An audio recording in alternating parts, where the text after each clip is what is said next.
tutorial. This is my Ghar Battlesuit from Beyond the Gates of Antares. Just a quick 360 on the finished model. Let's get going. Right, starting with the primed model.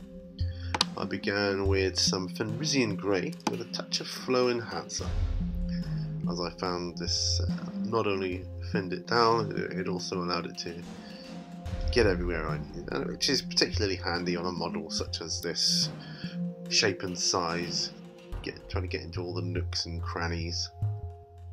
Just a quick layer of Fenrisian Grey by GW. When that's done, coming in with some oily steel from Vallejo. Now this is a kind of it's lighter than lead belcher or gunmetal, a bit darker than Runefang steel, so it's just over the midway point. And I want it a little bit brighter than the likes of lead belcher because I'm going to be darkening it up later on, and I wanted it to show through. Just getting all the cables and the bits on the claws. And whether you're doing the assault suit like I am here, or the shooting one, it's pretty much standard, apart from the bits on the gun. Anywhere where there's like exposed cabling of that nature, I just I painted that underneath, like his chin on his head. Where his head is. Some of the heads have more cables than others. This one had quite a few, but they're easy to get to, and it's a nice pose. On the backs there's some more exposed cabling there as well, and there's a little bit, as you can see on like the spine as well, like sort of pipes. There's the shooty version. It's not a lot of difference. The rest of it's all the same. Call him the shitty version. And there's like a ring around the claw.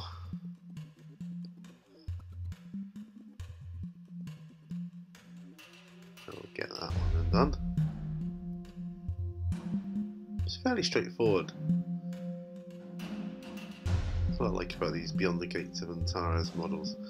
Null oil is next. Complete wash all over.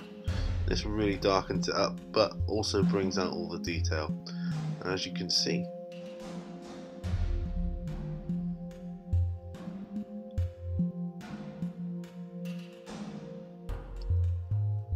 Really does bring out the detail.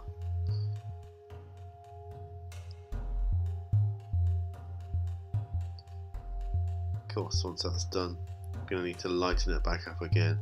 Well, you don't have to. Although before doing that, we're doing a black grey on the the bottoms of the claws, all around.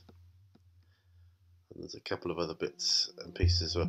The inner legs up to, there's like a ball joint socket that he sits on his 3 legs on.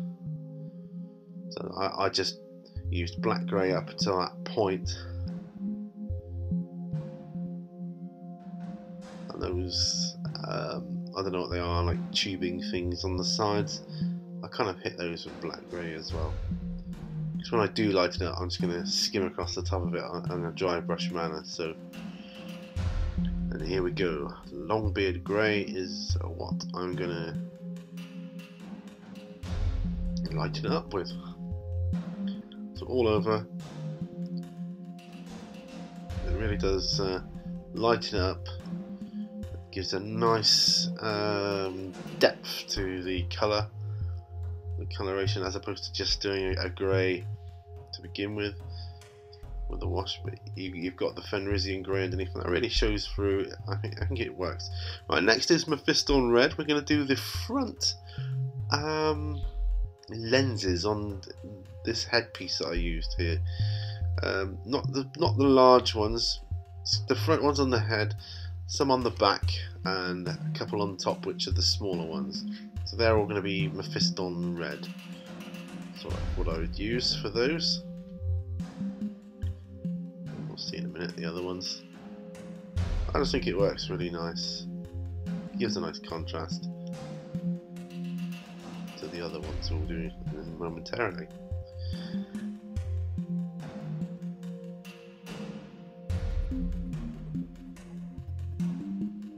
There we go, the ones just on top.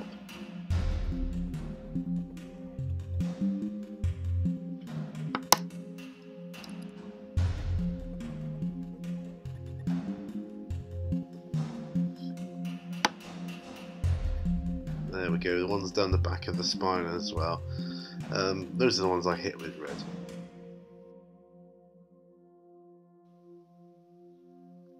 There you go, you can see.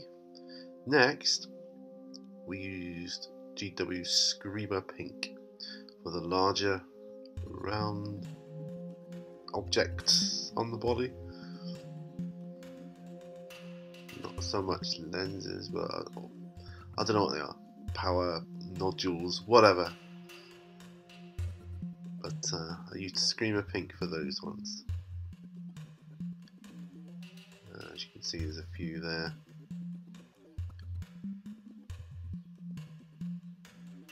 I think they go well. They complement the red, as opposed to doing them all one colour.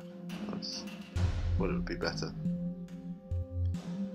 Then I used some white through my airbrush just to blast over the pink round bits to want it to look better. Then with the brush I got some white scar. The white through the airbrush was airbrush Vallejo white, by the way. But the white scar, I'm just putting a couple of white dots on the red lenses. And I think a couple of the pink ones as well, but mostly the red. I just wanted to centralise the larger one at the front there. Yeah, just to, I don't know, give it some kind of feeling of light hitting it.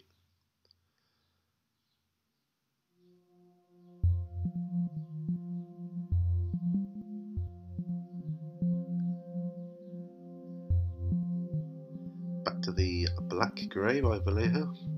I love the black grey, it's great when you don't want to use black, because that can be kind of boring and I don't know, black makes it, I don't know, almost look like it's not been painted, it's just been left. Anyway, hitting the claws, a couple of those round bits at the back of the claw there, the power claw, whatever you call it. There's a couple of round nodules at the bottom, which I didn't forget, I just wanted them to be black-grey. Because they're underneath, I just thought it would go better. Of course you don't have to do it, so it's just the way I painted mine, and I'm kind of making it up as I go along, to be honest. I have no frame of reference really with which to follow, no painting tutorials to watch. So here we go, here's mine. Alright, back to white scar, put a white dot on those round nodules, and what I'm going to do here is I'm just going to go around the like one of the ball joint sockets on each of the 3 legs, just the outer ring, just to kind of bring it out so that the eye can see it and see that there's detail there, then not just dark. But it is dark, but I want some of the detail to show up as well, so that's why I did that. It's a fairly easy model to paint, I gotta say, and this is obviously just like with the Concorde, just an easy tutorial. I just want to get going as quick as possible with this, but have it look, you know, like a half decent army. Right, back to the long beard grey. I'm just going to go over those black grey areas that we did, just around the edges, on the claws.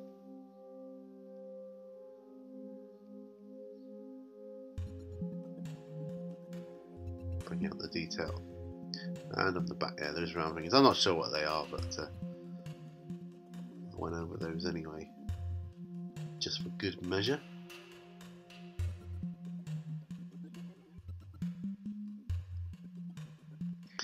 Now this is the bit I was using PVA glue, and I'm using some gravel to base in with. Base it however you want. It's just, I thought I'd show mine because it's notes for my future reference. And there he is. Got sand and gravel on him. Now I'm using my good old XV88 to go around the rim of the base. And there he is, before varnish. And all I did at the end after was a matte varnish all over, and then a gloss varnish on the round nodule bits and lenses. And there he is. Hope you like him. I'm quite pleased with him. As you can see, yeah, I'm pretty chuffed with the way he turned out.